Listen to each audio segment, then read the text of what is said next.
vas-y, pourquoi pas. Vas-y, pourquoi pas. J'ai un scoop pour vous. Penalty sur Ronny Lopez à la 151e. J'ai demandé pourquoi on n'est pas revenu sur la VAR, mais la VAR ne fonctionnait pas. Le Colombien qui a pris dessus, il a réussi son dribble. Falcao, ouais, il est mort. Ce soir, je vais dire tout haut ce que tout le monde pense tout bas. Radio Diagonale, la web radio 100% rouge et blanche.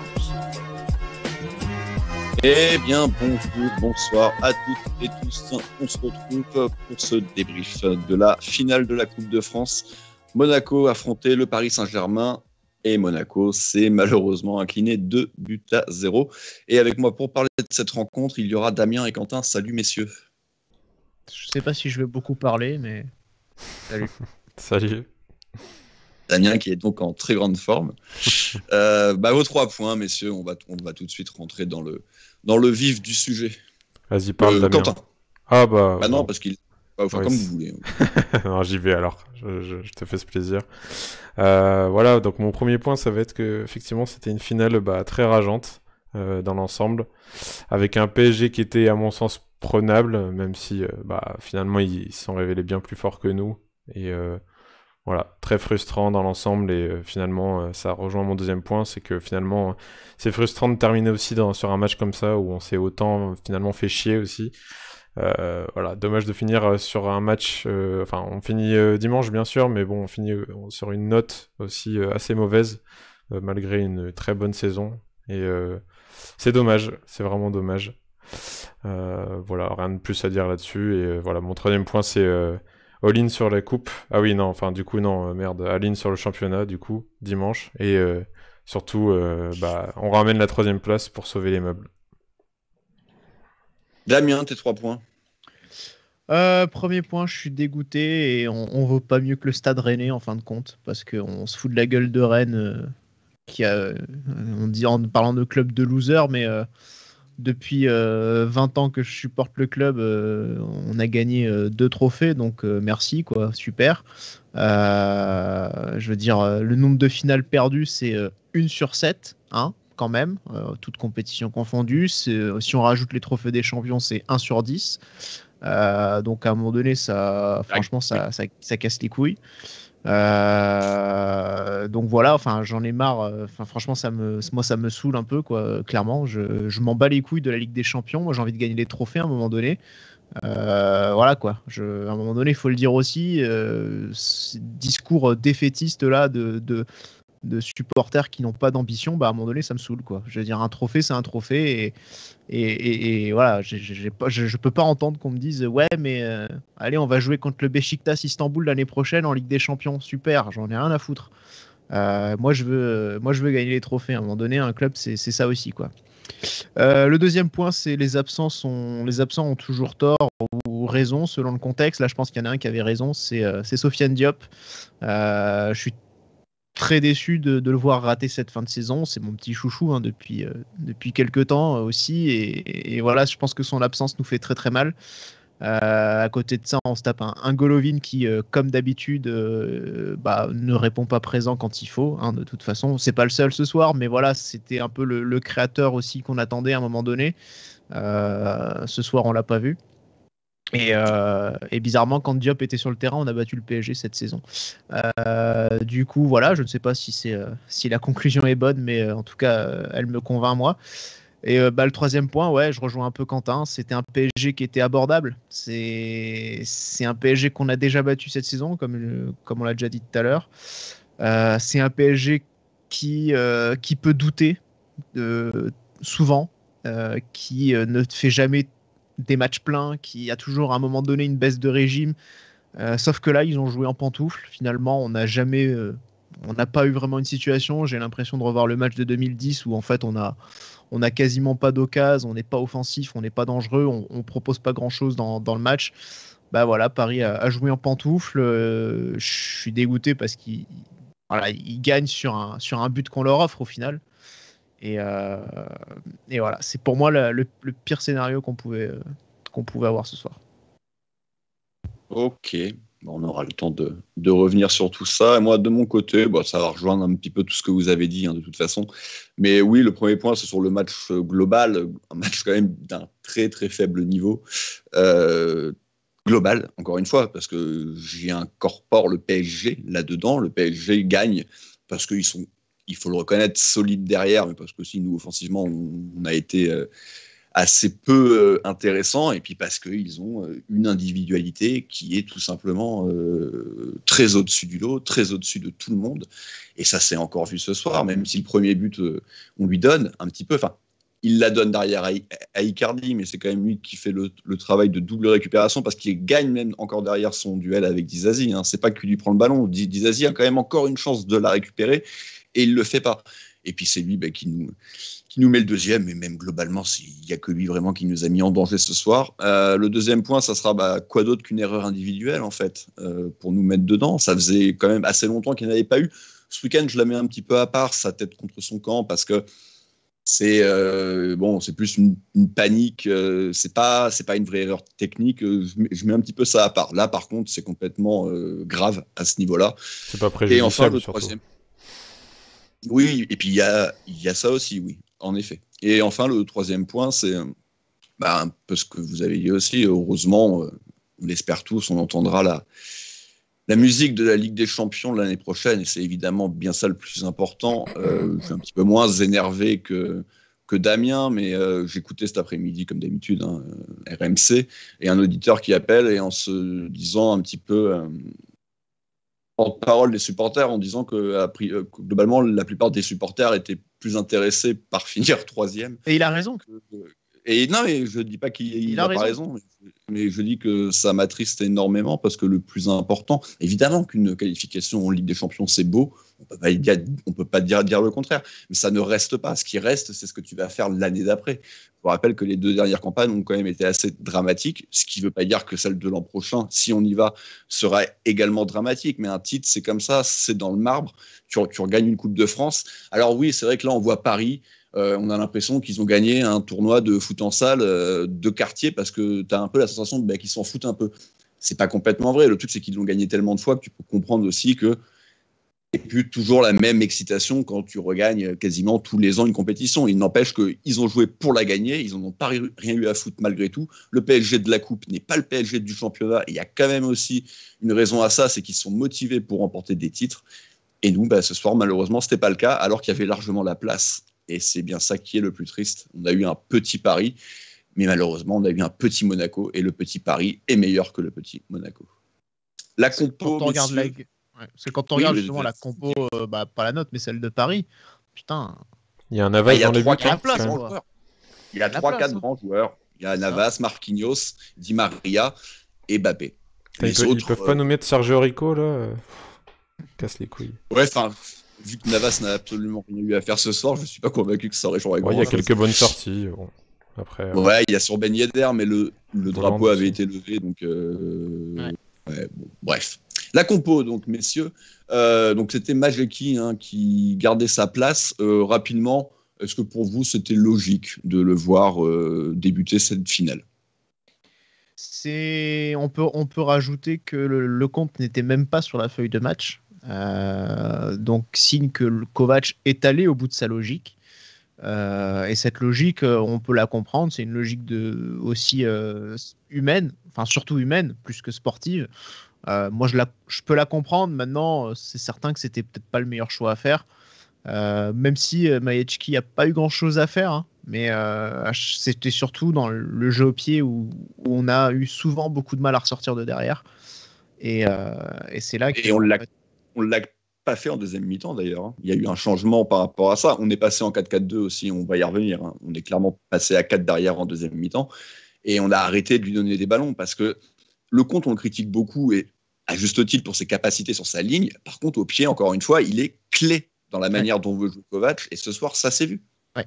Ah oui, ça, c'est vraiment le gros point fort de Lecomte. C'est clair, il faut le reconnaître. Le problème, c'est le reste. Mais c'est vrai que dans le jeu qu'on met en place avec Kovac, Lecomte est bon pour ça. Majecki, on voit que les pieds, c'est plus compliqué. Et donc, bon, après, encore une fois, Kovac est allé au bout de la logique. Je le comprends. En soi, j'ai pas plus de problème avec ça, on va dire. Donc, voilà. Le reste de la compo, Quentin, je crois qu'on peut parler d'équipe type, en tout cas avec les forces du moment. Alors, il y a toujours ce Badiachil ou un autre qui sort derrière. Mais sinon, le reste, il avait mis ce qui pouvait être de mieux, en tout cas sur le papier, je pense, même si Aguilar, j'ai un petit peu de mal depuis plusieurs semaines, mais parce qu'il y a vraiment... Ouais, bah après, moi j'avais prédit exactement cette compo-là, j'avoue. Mais en fait, dans le sens où je voyais Aguilar vraiment reprendre ce rôle de piston, parce qu'on sait que voilà, c'est derrière un joueur qui va multiplier les efforts. Là où dans un match où tu dois faire beaucoup de retours défensifs, où tu dois être solide derrière et tranchant devant, je voyais bien Aguilar dans ce rôle. Effectivement, il n'a pas été à la hauteur ce soir. Et il l'a pas été depuis un petit moment d'ailleurs. Et effectivement, on pouvait se poser la question. Après, un Gelson, est-ce qu'il aurait fait un peu mieux aussi dans ce rôle-là? Je sais pas. Mais honnêtement, c'est la compo à laquelle je m'attendais. Et voilà, je suis un peu déçu en fait des joueurs au-delà de la composition pour le coup. Je pense que c'est pas ça qui aurait changé beaucoup la physionomie du match. Et justement, ce match, Damien, on va maintenant en parler. Début difficile pour Monaco qui rend le ballon très rapidement à Paris. Paris domine. Paris qui ne va pas forcément se procurer de très grosses situations, mais qui, à force de pressing, va nous mettre en difficulté, même si j'ai un petit peu envie de dire que Disasi se met un petit peu en difficulté tout seul. Oui, les premières minutes, finalement, seront vraiment à l'image de ce match, c'est-à-dire qu'on a deux équipes qui s'avèrent plutôt attentistes. Monaco peut-être un peu plus, un poil plus que Paris, mais quand même Monaco très en verve sur le pressing quand même. Par contre, effectivement, c'était dans les possessions de balles où il y avait beaucoup plus de difficultés à repartir de l'arrière. Mais c'est un gros round d'observation quand même. On sent même, j'ai l'impression, pour moi, il y avait peut-être un peu de la crainte de chaque côté. Déjà parce que Monaco est sur une finale, donc avec des enjeux que les joueurs n'ont pas l'habitude d'avoir, je pense. Donc peut-être un peu d'appréhension à ce moment-là. Paris qui est sur 2 revers face à Monaco, qui doit, à mon avis, aussi un petit peu craindre cette équipe, je pense. Ils ont vraiment dû se méfier, surtout après la leçon au Parc des Princes. Donc c'est un début de match vraiment pas passionnant, avec pas beaucoup de situations. Monaco qui effectivement ne crée pas grand-chose, mais Paris en face pas vraiment beaucoup plus. Sauf que en fait, comme je disais, on leur offre un but. Disasi même leur offre un but, et voilà quoi, tout simplement un contrôle raté et Mbappé qui en profite et qui offre un caviar à Icardi. Voilà, 1-0, merci rideau. Justement, Quentin, cette erreur de Disasi, on en parlait un petit peu entre nous. C'est même Boris qui a lancé en premier le sujet, et j'étais plutôt d'accord avec lui sur aussi la qualité du choix et la qualité aussi technique de la passe de Majecki. Moi, je n'étais pas forcément sur le problème de cette passe-là, mais c'est ce qu'on a dit aussi sur la non-titularisation de Lecomte, c'est que c'est un système plus global qui englobe Majecki à la relance. Et il avait déjà eu quelques ballons au pied et on voit que c'est quand même très très compliqué. Après, on est d'accord, c'est Disasi à 99%, surtout que, comme je l'ai bien dit tout à l'heure, il perd le ballon, il a encore le moyen de le récupérer. Donc il se trouve potentiellement 2 fois, parce qu'il se fait quand même battre au duel pied à pied par Mbappé. Donc 2 fois, il est pris. Il n'empêche que le choix de Majecki peut aussi un petit peu potentiellement poser problème. Surtout quand on connaît ses qualités techniques. Ouais, j'ai plus l'image, on va dire en plan large en tête, ou est-ce qu'il avait vraiment d'autres solutions? Après, la passe en soi est pas compliquée à contrôler, comme tu dis, voilà, 99% c'est lui. On est d'accord. Et derrière, je trouve qu'il rate son contrôle tout simplement, mais derrière il se bat pas en fait pour la ravoir. Effectivement, il peut la ravoir, et en fait j'ai l'impression qu'il le prend trop à la légère. Et derrière, Mbappé, il a juste à pousser la balle. Et puis, il y a une gestion un peu bizarre de Disasi finalement sur cette perte de balle qui m'énerve aussi un peu. Et, oui, on est d'accord. Et oui, non, mais enfin, clairement là, c'est très très, c'est frustrant. Je sais pas quoi dire d'autre. Mais... Encore une fois, dans le système global et qu'on le sentait un petit peu venir, et qu'encore une fois, on sait que le compte est important à ce niveau-là. On sait que Majeki ne propose pas ça. Comme je l'ai dit, et on y reviendra en deuxième mi-temps, on ne l'a plus fait. C'est aussi qu'il y a une raison, et du coup, ça fait partie de notre identité de jeu. Et le fait d'avoir ce gardien-là te coupe cette possibilité-là, même si sur le but, on est d'accord, c'est avant tout Disasi qui se rate, tout simplement. Encore une fois, pour moi, c'est simple. Hein. Tu réussis ton contrôle, tu as une solution, tu n'as pas de solution, tu repasses par Majeki, il allonge, c'est plié, c'est fini. Voilà. Pour moi, à partir de là, je vois même pas ce que... Je comprends, hein, évidemment, les réserves sur Majeki, sur le jeu au pied, je les ai, mais je vois même pas pourquoi il est dans le débat sur ce but, en fait. Voilà. Non, mais parce que encore une fois, c'est bien ce que j'ai entendu tout à l'heure. C'est pas sur ce but particulièrement, c'est pas sur cette passe, c'est sur l'ensemble. Donc autant en parler à ce moment-là. J'ai aussi ces réserves-là hein, sur Majeki, hein, pas de souci hein, sur le jeu au pied. Hein. Mais voilà, en tout cas, pour moi, c'est 100% Disasi, quoi. Très clairement, sur l'erreur, elle est de Disasi. Ah ouais. Mais de toute façon, c'est pour ça que c'est le central. C'est le central vraiment placé au centre. Disasi, c'est pas lui qui est censé recevoir les passes. C'est le central placé. Bah non, mais il est au centre des trois. Qu'est-ce que tu veux que je te dise, moi? Il est au milieu. Non, mais c'est beau. Bah oui, mais il y a trois centraux, donc il y en a un à gauche et un à droite. Voilà. Et au milieu. C'est Maripane, ouais. Voilà. Non, mais Maripane et Sidibé étaient plus dans un rôle de relanceur, etc. C'était pas eux qui devaient se retrouver face. Voilà, à la sortie de la surface, avec un ballon à négocier, avec Mbappé qui traîne derrière, quoi. Donc bon, voilà, on sait que c'est peut-être pas le meilleur techniquement, et en plus il est bon, voilà, c'est pas le genre à être fébrile non plus, Disasi, mais bon, il suffit d'une fois et voilà. Hein. Je vois Adrien qui dit heureusement qu'il n'y avait pas Neymar et Verratti. Je suis même pas sûr en fait parce que j'ai pas l'impression que le PSG est plus fort. Encore une fois, je n'ai pas l'impression que le PSG est beaucoup plus fort quand il y a Neymar ni Verratti. Neymar a plutôt tendance à pourrir les matchs du PSG qu'à les faire gagner. Et tant qu'à Verratti, oui, il apporte une qualité technique bien supérieure aux trois qui étaient là ce soir. Par contre, les trois qui étaient là ce soir, ils ont apporté de la dimension physique, de la course, du volume, et ils ont su contrer nos milieux de terrain. Je suis pas sûr que Verratti aurait fait ce travail-là. Ah, si. Bref, on ne saura jamais, mais je rappelle que Neymar rentre au match aller, parce que tu en parlais tout à l'heure, Damien, c'est à partir de là où le PSG commence à faire n'importe quoi. Donc, mais là c'était un match différent, mais juste un petit aparté sur ça, on a beaucoup pressé, et en fait on s'est fait casser notre pressing tout le temps, mais même par des joueurs complètement lambda, on veut pas dire lambda, mais on va dire c'est pas leur spécialité de casser du pressing. Des Danilo, des Gana Gueye, là, ils ont pas du tout cette aptitude-là, et tu mets un Verratti, tu mets un Neymar dans le cœur du jeu, là, eux ils sortaient derrière et ils envoyaient une balle à Mbappé tous les soirs. On aurait peut-être pas joué de la même manière, oui, mais on aurait eu aussi certainement beaucoup plus de situations offensives, donc c'est un équilibre après. Mais bon, en tout cas, à partir de là, que penser de la fin de mi-temps, Damien? Vas-y. Non, mais c'est Ruud van Nistelrooy qu'on salue. Les finales, on les joue pas, on les perd.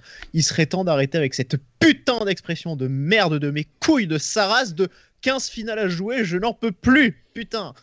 À chaque fois qu'on dit il reste 5 finales, 4 finales, mais allez vous faire enculer avec ça, j'en peux plus de l'entendre. Il y a une finale dimanche, Damien. Dès qu'on sort ce truc-là. On perd tous nos matchs dès qu'on sort ce genre de merde. C'est des expressions, c'est des expressions bateau dans tous les sports.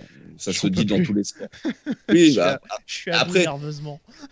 Toi, tu le vis mal comme supporter monégasque qui a l'habitude de les perdre. Moi, je vais pas finir ma phrase parce que samedi, il y a une finale importantissime et globalement, on les perd jamais, mais on la perdra peut-être ce week-end.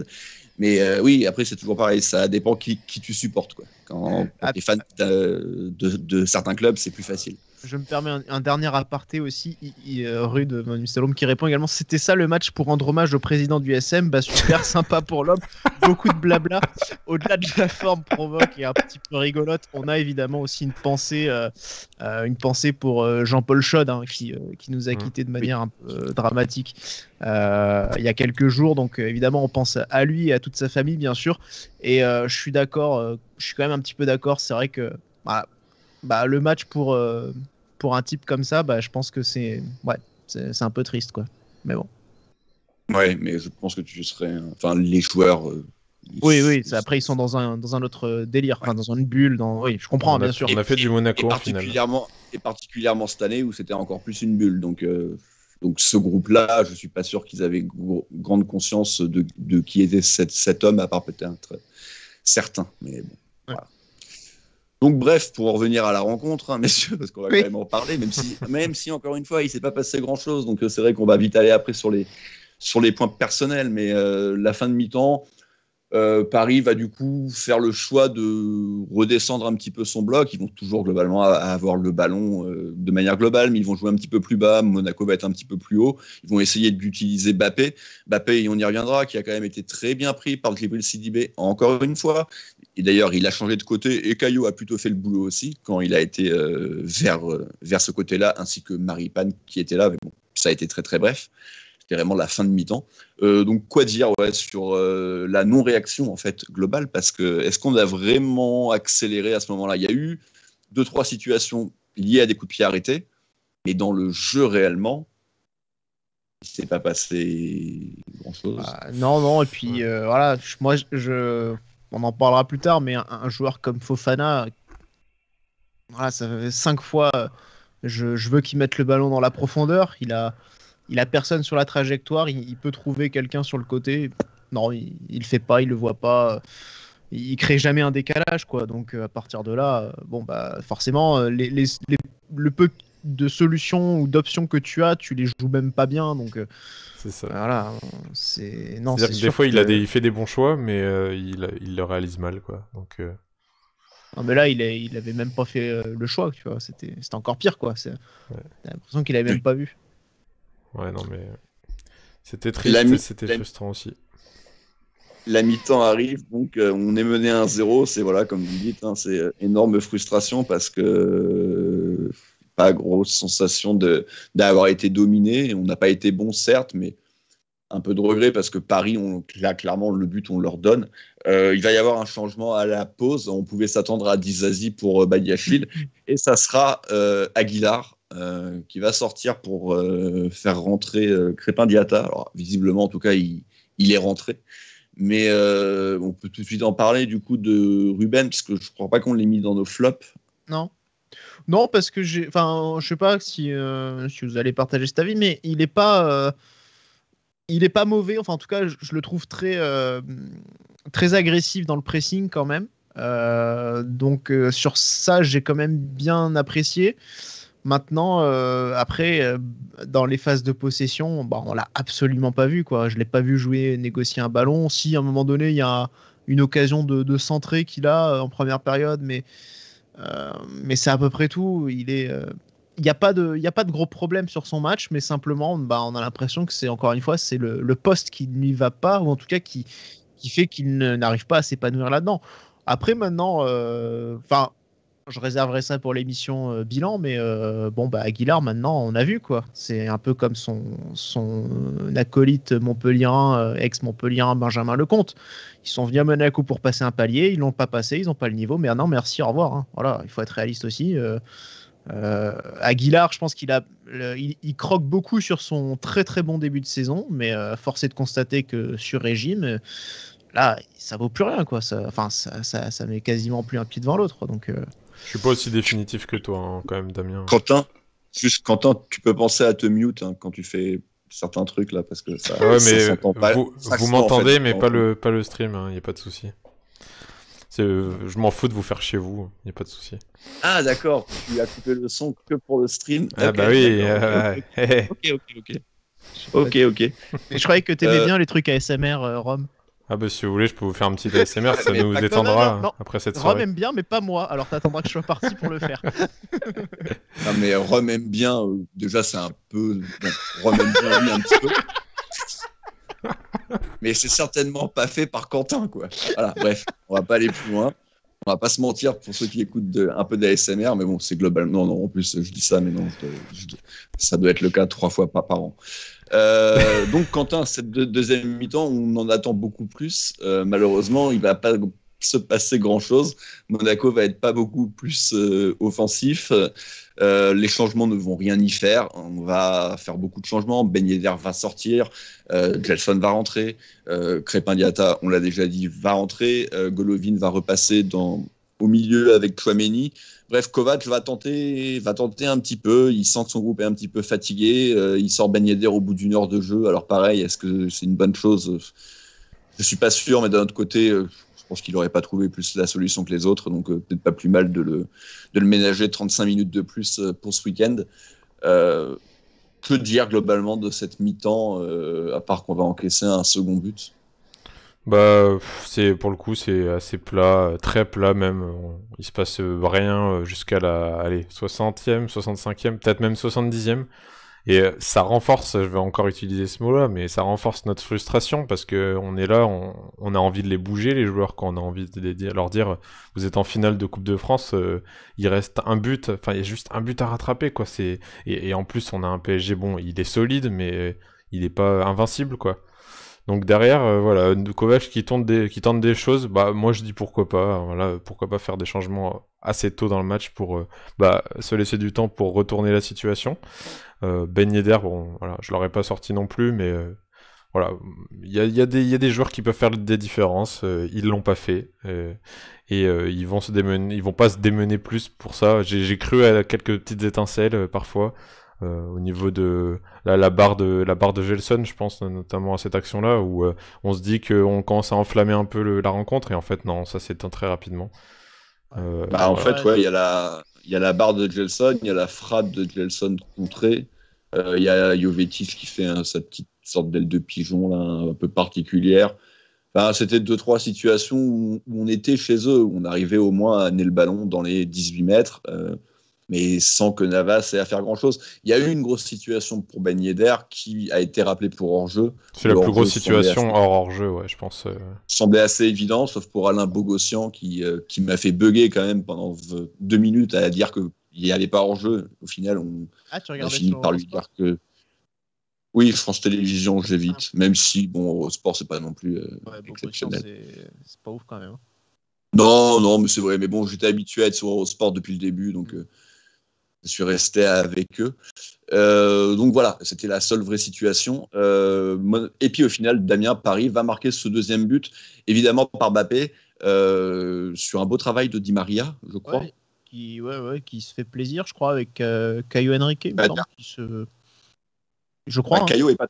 c'est plus Badia qui se fait prendre je vais un peu oublier, mais effectivement, bon, il y en a un de chez nous qui se prend une valse par Di Maria et puis Di Maria, voilà, c'est pas Fofana, hein, comme tu disais, Quentin. Lui, il en faut pas 4 pour faire la bonne ouverture, hein, très clairement. Mais non, bien sûr, mais là, c'est pas non plus la même qualité.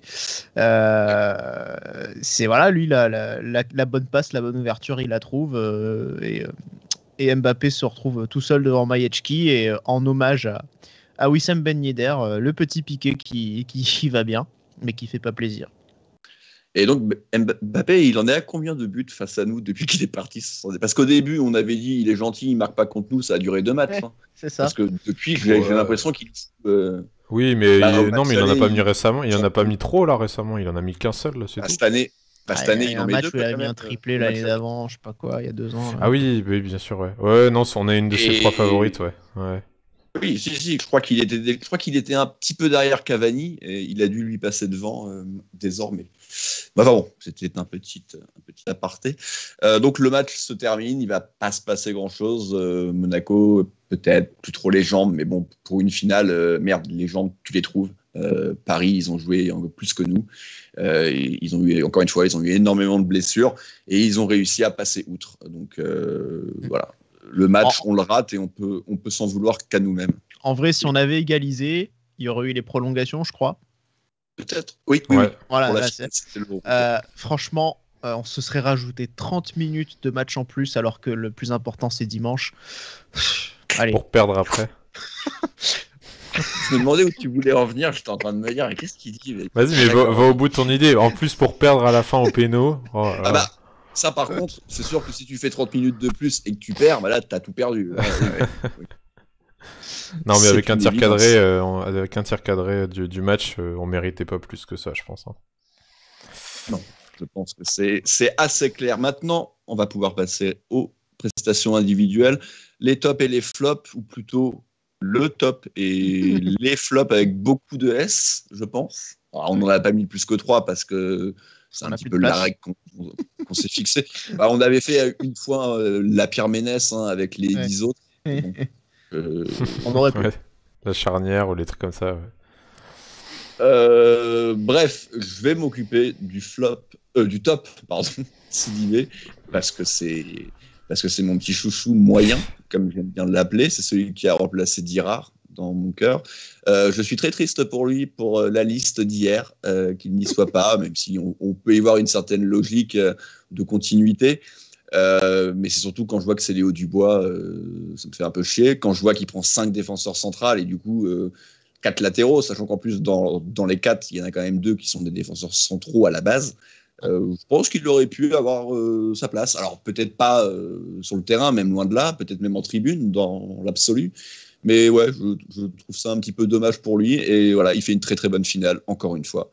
Il fait quand même une bonne saison. Le début d'année était un peu moins bon dans une équipe qui tournait aussi moins bien. Mais il avait aussi joué moins. Et depuis que l'équipe tourne très bien, bah, il fait beaucoup de bien. Donc voilà. Et pour ce qui est des flops, je vais vous laisser en parler. On est parti sur Fofana, Disasi et Folland. Moi, personnellement, j'avais plus Golovin à la place de Fofana parce que je voyais Golovin passer. Mais bon, je ne suis pas non plus complètement en désaccord avec Fofana. Donc, Ouais, moi j'aurais mis. messieurs, Oui, moi j'aurais mis Golovin plutôt que Folland. Mais après, voilà. Mais en tout cas, il faut noter qu'on est aussi unanime sur. On est tous unanimes sur Sidibé, quand même. Oui. Voilà, donc il a quand même mal. ça me même fait si- plaisir. Vous savez Non, pas mais ça fait plusieurs semaines quand même. On le reconnaît hein, aussi. Bah, Mais, sauf contre les amateurs, là, il a pas été bon. Mais là, Oui, voilà. ça, c'est Vu vrai. une finale, c'est bon, quoi. C'est vrai. Non, c'est vrai. En tout cas, ouais, sur les flops, bah, on aurait pu faire une Pierre Ménès, on aurait pu rajouter Kovac aussi, tiens, ça, on pourrait en parler aussi, hein, mais les changements, tout ça, bon, voilà. Mais ouais, moi je vais parler de Fofana parce que c'est vrai que c'était aussi le joueur que j'avais envie de mettre, non pas de mettre en valeur du coup, enfin en tout cas Si, tu le mets en valeur dans sa Ouais, défaite, dans sa dans merde. sa médiocrité ce sa soir. médiocrité. Mais ouais, je le disais tout à l'heure, c'était voilà, typiquement on s'est fait bouffer par un milieu de terrain random quand même. Hein. Bon, alors il n'y a pas que lui, il y a aussi Tchouaméni, mais voilà, Fofana, il n'a pas été bon ce soir, il a absolument pas pesé sur le match. Et encore une fois, surtout dans l'orientation du jeu, il a juste pas la vision du jeu, quoi. C'est tout. Il voit pas. Il y a des appels en profondeur, il les voit pas, il les prend pas. Et du coup, au lieu d'écarter le bloc, en fait, on joue à la baballe derrière et voilà. Et ça m'a bien énervé. Ça n'a pas arrêté en première période et finalement, il est sorti assez vite pour pas aggraver son cas. Ouais, je suis assez d'accord. Mais je pense qu'on en parlera pas mal de lui quand on fera les émissions bilan, mercato, pronostic pour la saison prochaine. Je pense qu'il sera encore là l'an prochain. C'est son axe d'amélioration. Je crois que j'en ai déjà parlé au dernier match. Par contre, et c'est pour ça que moi je le mettais pas dans les flops malgré tout, c'est que en fait quand il est sur le terrain, tu peux presque considérer qu'il y a 0-0 et qu'on tient plutôt bien et que pour le coup, moi c'est ce que j'attends de lui en priorité, c'est ça, c'est son abattage, c'est être là défensivement et ça il l'a plutôt fait. Par contre, on est bien d'accord, hein, quand il a le ballon en phase offensive, là tout se complique, tout se mélange devant lui. Bon. Il a un énorme travail à faire de ce côté-là, mais par contre, si ça arrive en plus, ça peut vraiment faire quelque chose de très très intéressant.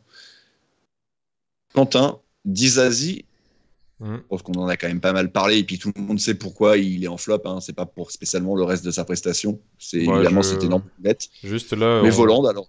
Ouais, non, mais juste un petit mot sur Disasi quand même, c'est qu'il a quand même fait un match correct, hormis sa boulette, je trouve.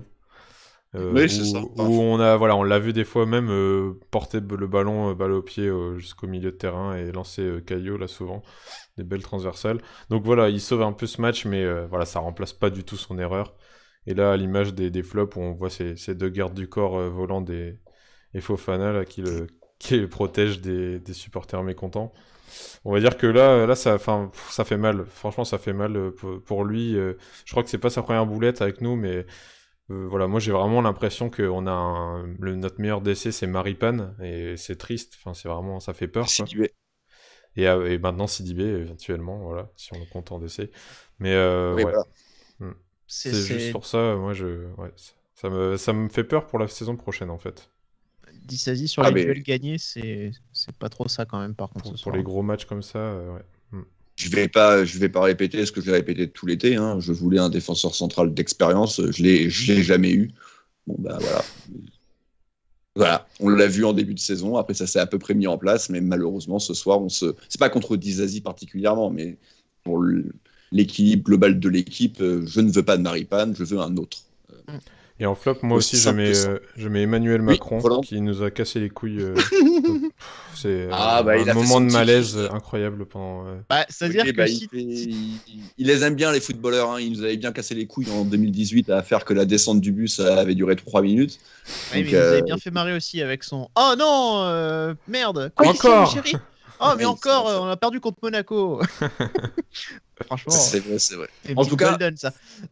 C'est un président qui aime le foot, pas comme Chirac en son temps, qui connaissait même pas les noms. Au point d'être le seul pays à avoir arrêté le championnat l'année dernière.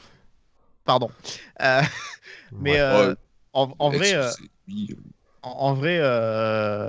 il a fait ça aussi, il a pris son temps, parce que si tu mets 80 000 supporters dans le stade, le mec il s'en prend plein la gueule, il reste 30 secondes, même pas, quoi. Il remonte Fissa dans la loge. Hein. Je sais pas, c'est ça à toutes les finales, tous les présidents ont été sifflés. Ouais, il aurait peut-être pris un peu moins de temps. Bon, écoute. Volande. Quentin, du coup, moi je suis plus sur Volande. Encore une fois, j'étais plus sur Golovin, parce que pour moi, le gros problème ce soir, c'est le secteur offensif. Et j'aurais pu en mettre d'autres. Hein. J'aurais même limite pu mettre Ben Yedder aussi, mais il était un petit peu esselé devant. Mais Volande, ouais, qui termine là un petit peu difficilement. Alors, c'est pas beaucoup de rencontres, mais elles n'arrivent pas au bon moment, quoi, malheureusement. Ouais, c'est vrai qu'on le sent plus trop décisif, et ça fait... il est vraiment étrange comme joueur, c'est que des fois il va nous sortir toujours cette petite étincelle qui fait qu'il va nous claquer un but, qui va nous faire une action décisive, et on va le voir courir partout et se dire que ça y est, moi j'ai même dit il y a quelques matchs que c'était probablement notre meilleur joueur cette saison, et là il est carrément en train de me faire mentir pour quasiment les 3-4 derniers matchs là, où on le voit plus, et effectivement il est plus décisif, mais derrière même je le vois même plus se mettre en valeur, et en plus continuer les courses, aller défendre. On le voit revenir défendre, mais il y a rien, il y a plus cette magie, il y a plus il était pas en mode finale non plus ce soir, et voilà. Je rajouterais un petit truc aussi sur lui. Je l'aime bien globalement, mais il commence un petit peu à m'agacer. Il simule un petit peu, j'ai l'impression. Il a tendance à beaucoup lever les bras quand l'arbitre ne siffle pas, et à complètement s'arrêter. Il l'a fait encore à plusieurs reprises. Il avait déjà fait un peu le fameux match face à Lyon dans un contexte un peu compliqué. Mais tu sens qu'il était un peu sur la corde raide. Il avait quand même fait pas un attentat, encore une fois. On est bien d'accord sur Paqueta. L'attentat, c'est Kadewere sur Diop. Il n'empêche que c'était un geste pas très joli. Je le trouve un petit peu nerveux dernièrement, et ça s'est encore vu ce soir. Donc ça, je suis pas très très fan. Mais il est clairement en manque de confiance. Cette attitude. C'est quoi les stats de Volante là cette saison? Parce que là, clairement, je pense qu'il est cramoise de chez cramoise. Mais il a joué combien de matchs en tout? Il a pas beaucoup soufflé, je crois, cette saison, au final. J'ai envie de te dire que oui, il a dû jouer une quarantaine, un peu moins de 40 matchs. Il peut être à 37-38. Je rappelle juste qu'un mec comme Fabinho en fait 60 en 2017. Mais là où un mec comme Ben Yedder a pu aussi peut-être se retrouver un second souffle à un moment donné quand Jovetic l'avait remplacé. Volante, lui, son second souffle, en fait, il est en train de il le perd, quoi. Là, il a 39 matchs. 39 matchs. C'est pas énorme. Hein. Faut se rendre compte aussi que c'est pas. Non, c'est pas tant que ça. C'est ça. Donc on peut. En plus, il a pas non plus un jeu. Enfin, je veux dire, c'est pas. Si tu me dirais, par exemple, un mec comme Aguilar qui est là toute l'année et qui est cramé en fin d'année, je comprends parce que lui, c'est sprint sur sprint pendant 90 minutes. Folland, il a pas un jeu qui est particulièrement très physique. Il joue pas particulièrement sur sa vitesse. Donc non, je pense pas qu'il soit particulièrement cramé, mais un petit peu moins bien globalement. Et puis ça se voit. Et puis même si lui est un petit peu cramé, bah, en face aussi, les mecs ils sont un peu plus cramés qu'en début d'année. Non, il est juste dans une mauvaise phase comme il était en début de saison. Mais il tire très peu en plus. On le voit, il tire très peu. Alors forcément, quand il se met en valeur, c'est quand il tire ou quand il tente des actions offensives. Et finalement, bah, là je vois, il tire 1 à 2, 1,6 tirs par match. Enfin, c'est rien du tout quoi. Alors, on le voit jamais quoi, alors qu'il joue 80 minutes. On nous dit qu'il avait fait le mois d'août avec Leverkusen. Oui, c'est vrai, mais avant ça, il n'avait pas joué pendant 4 mois. Donc, non, les mecs, faut arrêter avec ça. Moi, les mecs qui ont eu la maladie, c'est différent parce qu'on réagit chacun différemment. Par contre, les mecs non, cette saison-là, elle n'est pas plus fatigante que les autres. En plus, on a enlevé la Coupe de la Ligue. Donc, il n'est pas international allemand. On l'espère qu'il va le redevenir. Mais non. Il le redevient, de fait. Bah si, il le redevient. Il l'a été, oui. Parce que oui, il a été sélectionné. Pris, ça y est. Bah, je pensais que c'était un fax que vous avez envoyé. Pas du tout, c'était juste un ouais, montage réalisé par probablement la fédération allemande, mais effectivement il est raté. C'est une très bonne nouvelle, même si je pense que lui aussi, il y a peut-être une petit risque qu'il soit en tribune. Mais bon. Oui. Nous verrons bien. Bon, on va pouvoir passer à la suite très très rapidement, messieurs. Gardien de but Mayeki, je crois qu'on en a beaucoup parlé, donc inutile de revenir dessus. Par contre, Maripane, Damien, on n'en a pas beaucoup parlé. Moi, j'ai beaucoup dit qu'il était plutôt bon ce soir, mais parce que si il se fadait un tocard, parce que j'ai pas peur de le dire, hein. Icardi est quand même un joueur, est devenu un joueur très très faible. Tu mets Ludovic Ajorc, c'est pareil, en mieux parce qu'il se blesse moins. Mais Ajorc, il est bon en plus. Non, mais parle mieux de Ludovic Ajorc. Oui, mais est-ce qu'il serait capable de marquer aussi dans un. Tu vois, c'est toujours pareil après avec la pression, etc. Je crois qu'on l'a vu, hein, Jean Eudaoulou avait été très très bon avec Strasbourg, c'est pas pour ça qu'il a été bon chez nous. Donc, moi je pense que tu mets Jimmy Briand, c'est pareil. Et c'était plus pour la vanne, c'est que oui, c'est vrai qu'il fait plutôt une bonne rencontre, mais bon, c'est qu'il a aussi un mec à défendre qui est plus que le fantôme du joueur qu'il était. Disons, allez, sans être péjoratif, en tout cas, on va dire que c'est parce qu'il avait un mec qui court pas beaucoup, en tout cas qui est pas très mobile, voilà. Donc c'est vrai que par rapport à lui, ça lui correspond mieux. Maripane étant assez peu mobile lui aussi. Hein. Mais donc voilà, ouais, effectivement, à ce niveau-là, du coup, il a quand même remporté la plupart de ses duels avec Icardi, quoi. Mais bon. Il fait après. Il fait son match. Il fait son match en fait. Le chambre, mais il fait plutôt une bonne finale. Il fait partie des joueurs qui sont à mettre dans le haut du panier. On l'a pas mis non plus en top parce que ça méritait pas non plus un top. Mais lui, pour le coup, il a rien à se reprocher ce soir. Il fait sa rencontre, donc rien à dire.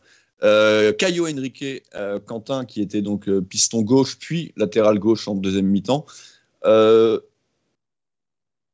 Je trouve qu'on n'a pas assez profité du fait que Florenzi est quand même un défenseur de piètre niveau. On l'a fait un petit peu, mais je trouve qu'on n'a pas assez. Ouais, je suis complètement d'accord avec toi. Voilà, de ce côté-là. On a insisté quand même, hein, mais ça n'a pas toujours fonctionné. Et ça, voilà, c'est un peu à mettre au crédit au détriment plutôt de Caio. C'est-à-dire qu'il s'en est pas souvent bien sorti. Il n'a pas eu beaucoup de solutions aussi dans l'axe à chaque fois quand il devait centrer, donc il revenait en arrière, hein, ça lui arrive assez souvent. Mais quand il recevait le ballon, effectivement, il y avait de l'espace, il y avait moyen. Le problème, c'est qu'il n'est pas très rapide et il va pas prendre de vitesse non plus. Florenzi, piètre défenseur qu'il est. Après, il peut très bien le dribbler. Il y a un moment où il a failli passer aussi. Mais effectivement, il n'a pas du tout assez profité de ce côté gauche et voilà, c'est dommage. Encore à l'image de ce match, encore une tentative échouée, frustrante, mais derrière, il n'a pas fait un match assez solide et il fait partie, pour le coup, là, des joueurs qui n'ont pas été dans la meilleure forme ce soir. On rappelle quand même la défense du PSG, hein, Florenzi, Kerrer, Diallo. Hein. Bon, même lui, il était nul. franchement. C'était même Bakker hein, qui a tenu contre le Bayern Bakker, pendant très longtemps. C'était même encore pire que cette défense-là. Mais voilà. et oui, mais on n'a pas inquiété ça, hein, quand même. Non, c'est vrai. Mais après, Caio, ouais, voilà, j'ai plutôt aussi envie de le mettre dans les joueurs corrects, un peu comme on vient de le dire pour Maripane. Et je pense aussi, Damien, comme on peut le dire pour Tchouaméni.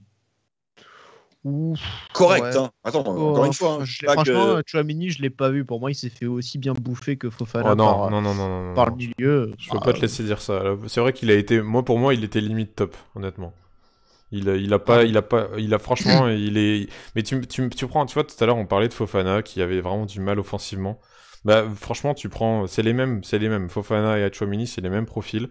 Tu regardes dans leurs stats, c'est à peu près la même chose. Il y a juste un truc où, Tchouaméni va, on va dire, être meilleur, c'est voilà, offensivement, les courses vers l'avant, les passes, etc., les choix aussi, et, peut-être les passes réussies, j'en sais rien, j'ai pas vu, mais pour moi il est meilleur que lui, et c'est lui qui tient la baraque. C'est pas lui qui sort à la 60e, c'est lui qui tient la baraque jusqu'à la fin du match, quand même. Et bon, évidemment, il a pas beaucoup de solutions, il se sent un peu seul des fois, et on l'a vu avec Golovin, c'était pas du tout la même complémentarité, mais pour moi, il fait quand même un match correct. Mais moi, je mettais aussi Fofana hein, dans les matchs corrects. Donc, encore une fois, okay. Moi, je me mets pas dans le Fofana flop. Par contre, si vous voulez, j'ai les notes de l'équipe, si ça vous intéresse. Parce qu'elles sont assez intéressantes, je trouve. Alors, Mayeki a eu 4. Okay. Ouais. Sidibé 6, Dizazi 2, Maripane 4. Je trouve ça un petit peu sévère, mais bon. Fofana 6, et c'est la meilleure note. Okay. Avec Sidibé. Avec Sidibé. Tchouaméni a eu 5. Caio 5, Aguilar 4, Golovin 5, Voland 5, Ben Yedder 3. 3 ? Non mais... Et en face, évidemment, Mbappé à 8 et Di Maria à 7, et après c'est 5 ou 6. Comment Voland et Ben Yedder, ils ont autant de différence pour ce match, franchement ? Je trouve ça un petit peu dur pour Ben Yedder qui, encore une fois, je l'ai dit, hein, j'aurais pu aussi le mettre dans les flops. Globalement, je les mettais tous un peu au même niveau devant. Par contre, ouais, c'est vrai que 3 et Voland 5 et Golovin aussi 5. Ça, par contre, j'ai un petit peu plus de mal à voir vraiment l'écart de notes. Il était seul en pointe, il n'a pas été servi. Il m'a fait penser un peu à Falcao pendant la saison compliquée.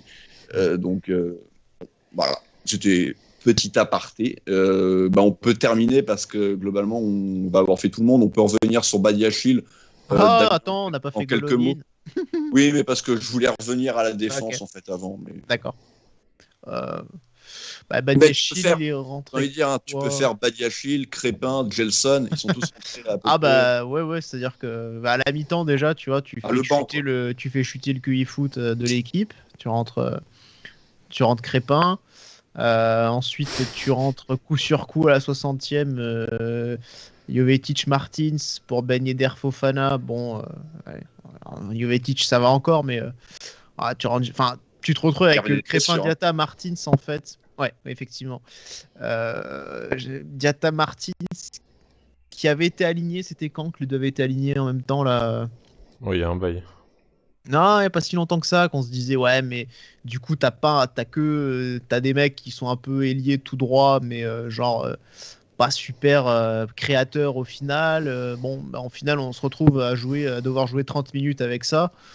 Moi je me dis 3 changements déjà à la 60e. Kovac il a peut-être un peu paniqué, il a peut-être tenté un truc, mais bon Après, je suis aussi assez d'accord avec OnlyJu sur le chat qui dit que malgré tout, c'est vrai que les deux vraies grosses... Enfin, encore une fois, hein, on parle de petites situations, mais c'est eux. Ils ont fait plus que ce qu'ont fait les autres. Alors, encore une fois, ça reste insuffisant, mais c'est un petit peu plus. Et j'ai trouvé Gelson un peu mieux. C'est vrai que Crépin, pour le coup, il a quand même été là 45 minutes. Il a été bougé parce qu'il a commencé ailier droit, et ensuite, j'ai plutôt eu la sensation que quand Gelson est rentré, lui est passé en attaque. Peut-être que je me trompe, hein, mais c'est la sensation que j'ai eue avec Voland. Diatta, pour l'instant, on n'en a rien vu. Il a marqué un but là quand on a mis une tôle à je ne sais plus qui sur un 4 ou 5-0. Et c'est à peu près tout. Il y a des mecs qu'on n'a pas vu beaucoup, mais qui nous ont montré des choses comme Matazzo, qui n'est pas rentré d'ailleurs ce soir. Par contre, Crépin, on a eu l'occasion de le voir un petit peu. Et pour l'instant, je ne vois pas bien ce qu'il y a de positif, en fait. Il n'y a rien qui me fait dire, OK, là, il y a un truc, il y a un début de quelque chose, que ça soit sur une qualité de frappe, une qualité de passe, une qualité de vitesse, quelque chose. Il y a rien. C'est ce qu'on disait. Hein. Enfin, c'est ce que je disais la dernière fois. Je m'étais un peu énervé. Enfin, énervé. Je m'étais un petit peu emporté, on va dire, sur le cas Crépin Diatta, parce que voilà, on sait tous que, enfin, on nous rabâche à l'envie qu'il faut lui laisser du temps, qu'il arrive, il doit s'intégrer, mais à un moment donné, tu peux aussi montrer un petit quelque chose, tu peux montrer que tu as un minimum de talent, et en fait, on voit rien du tout, on voit rien. Mais genre, quand je dis rien, c'est rien. Voilà. Donc, bah ouais, à un moment donné. Non, bah, on me dit la douille à la Edgar Sali. Bah écoute, Edgar Sali, lui au moins, il m'avait fait une bonne impression en Ligue 2. Enfin, franchement, tu me proposes d'échanger Edgar Sali avec Crépin Diatta, je te dis oui tout de suite. Voilà. Et puis, Edgar Sali, c'était pas combien 20 millions ou 18 je sais plus. Crépin, ça coûtait rien du tout, quoi. C'était. Mais moi j'aimais bien Edgar Sali, en vrai on était tous dégoûtés de pas l'avoir vu en Ligue 1 parce qu'il nous avait bien plu en Ligue 2. On était en mode il faut le garder pour la Ligue 1, il faut voir ce qu'il vaut plus haut. Mais bon. On verra, mais pour l'instant oui c'est sûr qu'il n'a absolument rien montré, donc oui on peut lui laisser du temps. Encore une fois, laisser du temps pour arriver à un très bon niveau, oui, mais tu laisses pas 6 mois pour ne serait-ce montrer que 2-3 petites bribes, encore une fois, qu'on a pu voir avec un Matazzo, qu'on a même vu par exemple avec un Matsima, qu'on a très peu vu, mais quand on l'a vu, on avait plutôt des bonnes choses à dire sur lui.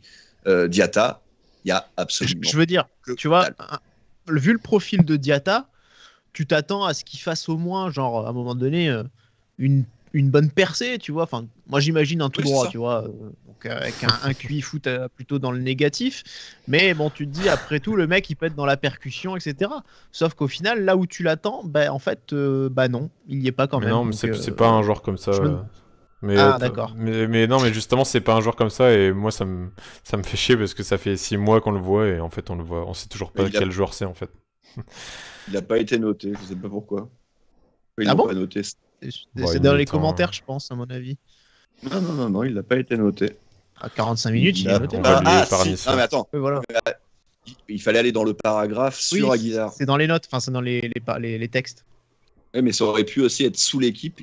Bref, il y avait les noms. Il a eu 3. Il a eu 3, donc c'est un point de moins qu'Aguilar, parce que je voyais qu'il avait été meilleur qu'Aguilar sur ce match. Bon, pour moi, les deux ont été nuls, hein, mais bon, 3 et 4. Bon, après, l'équipe, c'est pas...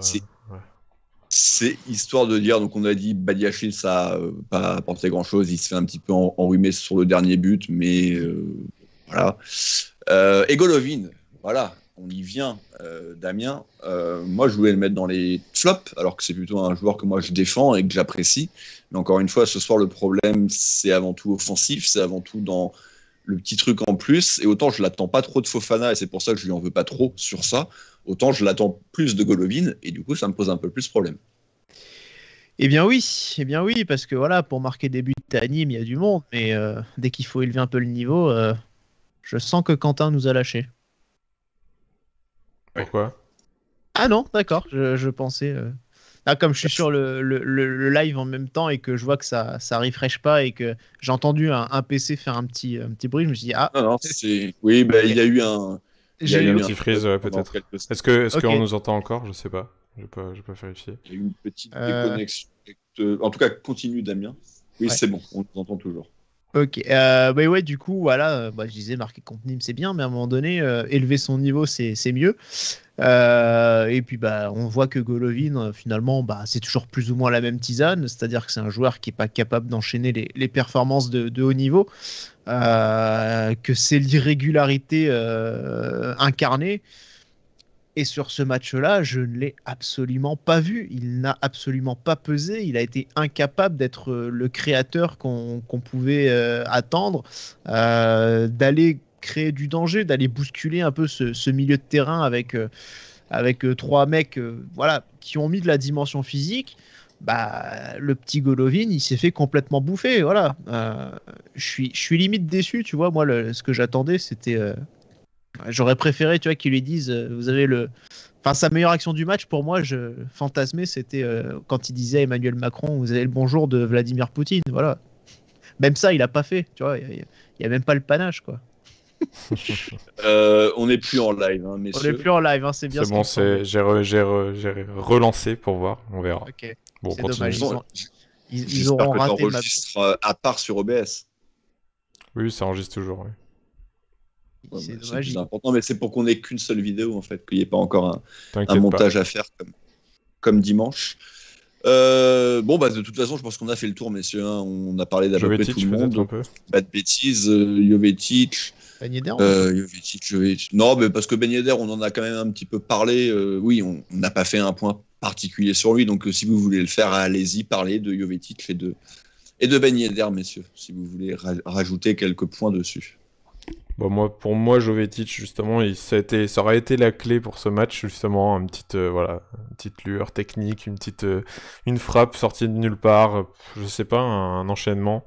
Mais bon, finalement, il a fait 2-3 ailes de pigeon et il a été invisible, donc voilà, sans rien. Voilà, rien à dire. Et donc Ben Yedder, Damien, je sais pas si tu voulais. Ouais, tu disais un peu trop esselé. C'est vrai que le Falcao, Paris a aussi beaucoup harcelé quand même nos joueurs porteurs du ballon avec leur pressing, et c'est vrai que il est redescendu un peu entre les lignes. Il devait souvent se retourner pour se remettre face au but, mais ouais, match compliqué quand même dans l'ensemble pour lui. Maintenant, on sentait qu'il avait quand même un peu, il avait des jambes quand même. C'est pas un joueur apathique que j'ai vu sur le terrain, mais voilà, peut-être trop esselé et pas suffisant ce soir.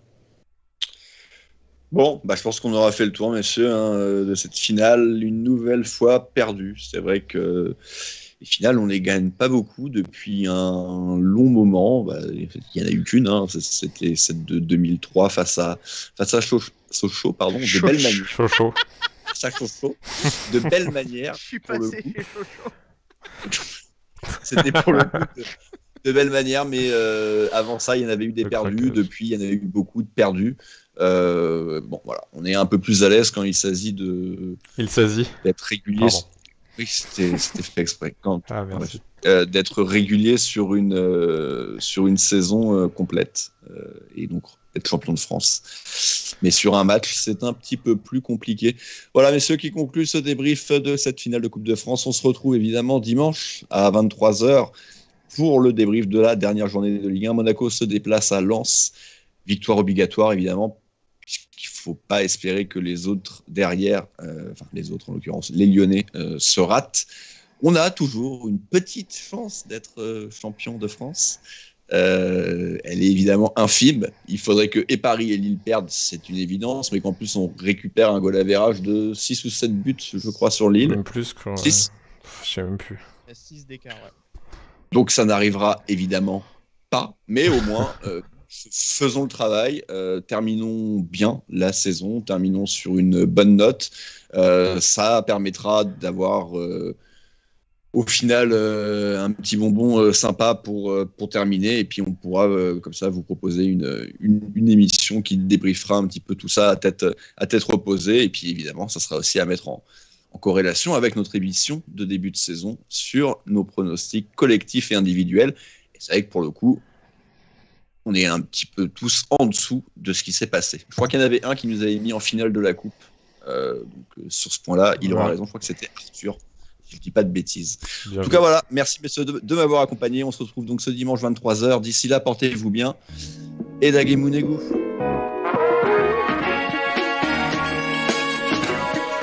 Et bisous.